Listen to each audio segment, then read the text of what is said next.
Perkenalkan, nama saya Natalia Manu dengan NIM 1122501. Saya merupakan mahasiswa dari Universitas 17 Agustus Surabaya. Di sini saya akan mempresentasikan pertanyaan yang saya jawab berkaitan dengan teori sosiologi industri, konflik kelas, solidaritas sosial, serta dampak industrial terhadap masyarakat. Bagaimana revolusi industri menjadi latar belakang lahirnya ilmu sosiologi dan mengapa kondisi tersebut menimbulkan kekacauan sosial di masyarakat Eropa pada abad ke-19? Revolusi industri menjadi latar belakang lahirnya sosiologi karena membawa perubahan besar dalam cara produksi dan kehidupan masyarakat. Produksi yang awalnya dilakukan di rumah tangga berubah menjadi sistem pabrik, menyebabkan urbanisasi, munculnya kelas buruh, melemahnya norma sosial tradisional, serta meningkatnya masalah sosial. Kondisi kekacauan sosial inilah yang mendorong para pemikir untuk mempelajari masyarakat secara ilmiah, yang kemudian melahirkan ilmu sosiologi. Pertanyaan kedua, jelaskan kontribusi tokoh sosiologi klasik yakni Comte, Durkheim, Weber, dan Marx dalam memahami fenomena industri modern. Tokoh sosiologi klasik memberikan dasar pemahaman industri modern. Auguste Comte memperkenalkan sosiologi sebagai ilmu ilmiah memahami tahap positivisme, sedangkan Emil Durkheim menjelaskan pentingnya solidaritas sosial dalam pembagian kerja industri. Max Weber menyoroti rasionalisasi, birokrasi, dan etika kerja dalam organisasi industri. Karl Marx menekankan konflik kelas antara pemilik modal dan buruh akibat eksploitasi dalam sistem kapitalisme industri. Jelaskan kontribusi tokoh sosiologi klasik yakni Comte, Durkheim, Weber, dan Marx dalam memahami fenomena industri modern. Tokoh sosiologi klasik memberikan dasar pemahaman industri modern. Menurut Auguste Comte, memperkenalkan sosiologi sebagai ilmu ilmiah terhadap tahapan positivisme. Sedangkan Emil Durkheim menjelaskan pentingnya solidaritas sosial dalam pembagian kerja industri. Max Weber menyoroti rasionalisasi, birokrasi, dan etika kerja dalam organisasi industri. Karl Marx menekankan konflik kelas antara pemilik modal dan buruh akibat eksploitasi dalam sistem kapitalisme sendiri. Bagaimana perbedaan solidaritas mekanik dan solidaritas organik?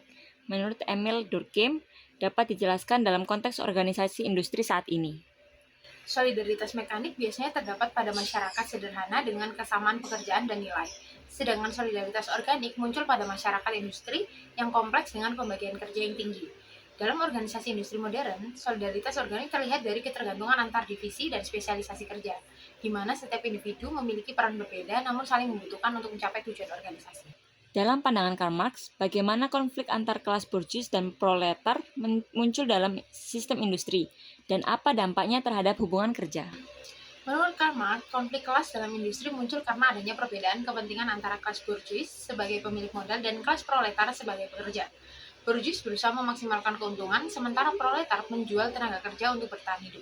Ketimpangan ini menimbulkan eksploitasi, ketidakadilan upah, dan konflik industrial seperti mogok kerja dan tuntutan buruh. Bagaimana kelompok formal dan informal terbentuk dalam organisasi industri, serta apa pengaruhnya terhadap perilaku dan kinerja karyawan?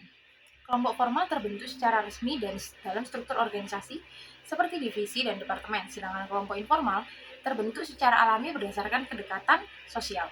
Kelompok informal dapat mempengaruhi sikap, perilaku, dan produktivitas karyawan baik secara positif melalui solidaritas maupun negatif jika bertentangan dengan kebijakan perusahaan. Pertanyaan ketujuh, jelaskan 3 paradigma dalam sosiologi industri, fakta sosial, definisi sosial, dan perilaku sosial, serta contoh penerapannya dalam penelitian industri. Paradigma fakta sosial melihat industri sebagai struktur objektif dan meneliti aturan, norma, serta konflik menggunakan metode kuantitatif.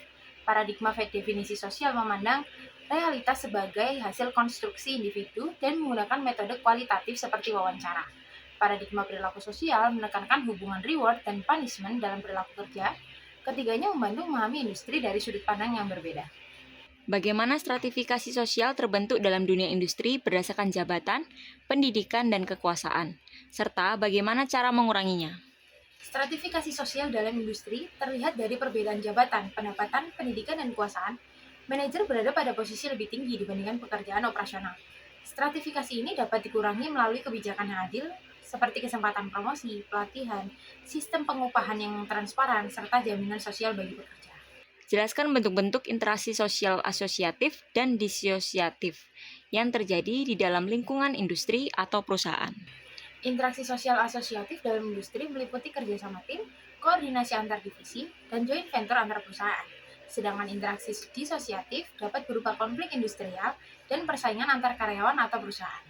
Kedua bentuk interaksi ini merupakan bagian dari dinamika sosial dalam dunia industri. Mengapa pemahaman perubahan sosial akibat industrialisasi dan modernisasi penting bagi pengambilan keputusan manajerial dalam administrasi bisnis? Pemahaman perubahan sosial akibat industrialisasi dan modernisasi penting bagi administrator bisnis agar mampu mengambil keputusan yang tepat. Perubahan teknologi, pola kerja, dan nilai sosial mempengaruhi perilaku karyawan dan masyarakat. Dengan pemahaman sosiologi industri, manajemen dapat menciptakan kebijakan yang efektif, humanis, dan berkelanjutan. Jelaskan temuan utama Hawthorne Study dan mengapa faktor sosial lebih berpengaruh terhadap produktivitas dibandingkan faktor fisik semata.